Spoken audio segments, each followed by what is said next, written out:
Hello everyone, here's some TF2 slop from literal nobody, sharing their opinion about TF2 weapon meta.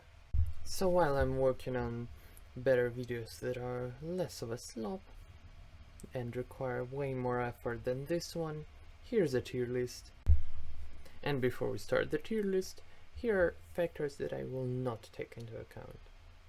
Random pellet spread, random crits, and you not being good enough to use the weapon. This series is mainly made for sweaty pub players due to competitive game modes having bans most of the time. So let's get started with it. We'll be going bottom up, and the first tier we have is stock weapons no one cares about, and it's comprised of stock weapons that no one really uses seriously due to them having superior alternatives. Okay, let's go to the E tier. E tier is for the actual worst weapons in the entire game, and the only surprise here is Scotsman's Skullcutter. The reason the Scotsman's Skullcutter is down here is basically that this thing gets carried by random crits. That's it. It's solely carried by random crits, and thus it's the worst weapon in the game because it basically makes demo mine slower, which is already bad. For it being a last resort type of weapon, bad for demo knight, bad for hybrid knight. It's just bad overall. Like it's useless, especially on a normal demo man, since its deploy speed is lower due to it being a sword type and making him way slower than he should be while trying to defend himself with a melee weapon, which is already a very bad situation. So yeah, it just makes the worst situation even worse. So that's it. And the other weapons here are quite self-explanatory if you know what they do. So let's go to the D tier. And our D tier is comprised purely of meme weapons, so let's go to the C tier actually. And let's start with the gas passer, which is basically carried by the Neon Annihilator, which makes it somewhat useful. It's still bad, but it has a use. It's not too horrendous if you use it with the Neon Annihilator, but it's still too situational, too bad, and needs a buff. The next weapon is Bloodsucker. It's not horrible, but just why would you use it? The next weapon here is Hulong Cuter. It eats too much ammo, but if you have an insane pyro in your team that engulfs everyone in flames, then it may be actually quite useful. But it still eats too much ammo, so I wouldn't recommend it. The next weapon on the list is Fenowar, and there are a lot of other ways to get mini crits as a scout that are way less risky and way more effective.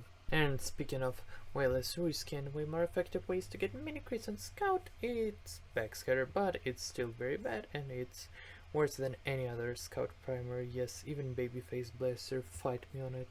And the last weapon on the C tier is Family Business, and I mean it's fun and stuff, but if you really want to use a shotgun as heavy, first of all don't. Second of all, it's the least effective shotgun in heavy since it takes 3 point blank shots to kill Pyro Demo Man instead of 2. So let's go to the B tier where the relatively good weapons start to emerge, and here we are met with the Neon Annihilator. And the reason why this thing is so high is it destroys sappers, and it has some funny utility on some maps, or it can synergize with your teammates, or if you're mentally ill you can use the gas passer. Atomizer deploys slower, and there are ways to get more mobility since they are not deploying slower than this thing. Liberty Launcher is still a rocket launcher, so despite being the worst one, it's still in the B tier. Rocket Jumper and Man Treads are nice for soldiering, but otherwise they are completely useless.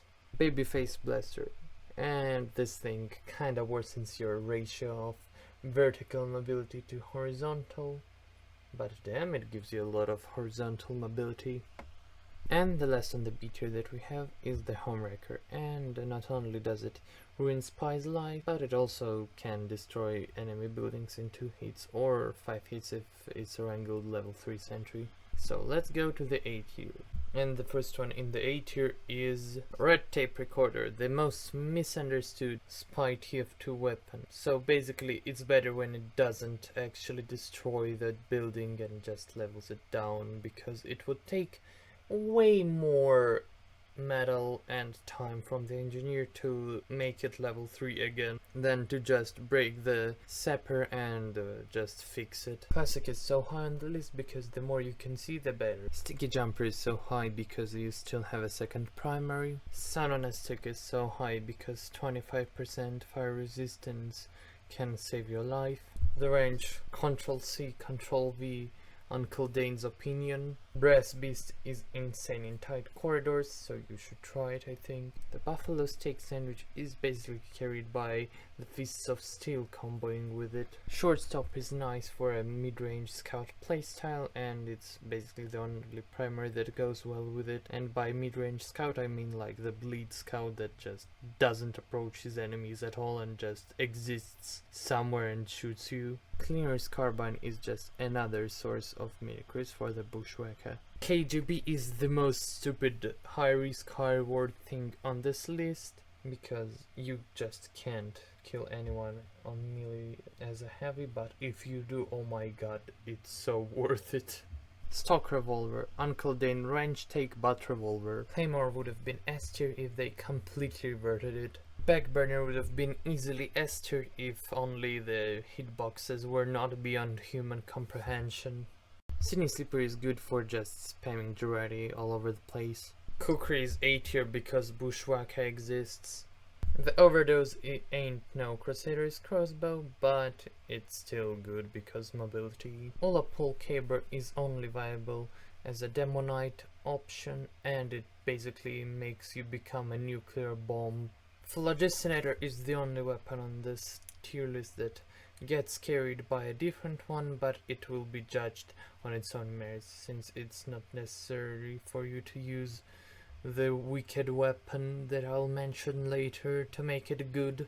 Basically this thing is good and well balanced in my opinion, unless you do a flog cancel, then you become...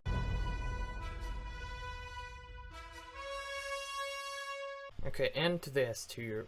The only things I can say about Hitman's Hitmaker and Reserve Shooter, they're good.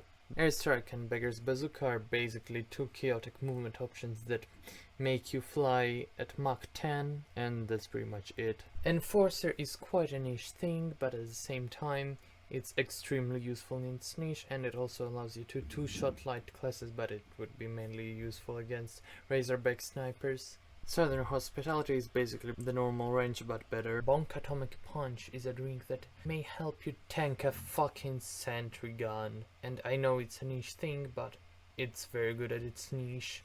Mucket Gunner and Extinguisher. 3 words. Damage, mobility, style. And then out of the stuff that I considered overpowered, I'll skip over Diamondback and Scorchshot due to my burning hatred for both of them. The jars are insanely powerful if you're throwing them down a choke point or in the middle of a tiny skirmish, or if you're just extinguishing teammates or something. It's very good, like both of them. Both Mad Milk and Girardi are just insane. Wrangler is the second meta-defining weapon after the Medigun. Pretty Boy's pocket pistol, you give 3 ammo per clip, you gain 3 HP per hit and higher DPS due to higher fire rate, so basically it's just a better pistol 99% of the time. Disciplinary action, melee with the biggest range of them all and extremely powerful effect. Thank god every soldier main has a Homelander level ego or is just dopamine addicted meth head. Battalion's Backup, a thing that basically nullifies headshot damage. Well, it still deals damage, but it's never crit. Gives soldier 20 more HP, which makes him take 3 pipes to kill instead of 2. Nullifies Krieg, Buff Banner, and Girardi, and other crits and mini crits, and the only crits that can go through it are backstabs, which require a ton of effort already, and also, you know, it gives 50% sentry resistance and 35% damage resistance from every single type of damage, so yeah, have fun. And the only one left is the controversial one, the Tomislav. And yes, I know it loses to stock in close quarters combat, but it wins in the other 2 out of 3 scenarios, blah blah blah, we all know that. Who cares? The problem is it's silent. It's silent. It revs up silently. There is only a click, and then it's completely gone. Basically, lack of the rev noise makes it invisible to the enemy team. And also it makes a better target for medics crit since you're more accurate. So yeah, that's it. Like, subscribe, leave your opinions in the comments. I'll probably read it, I guess.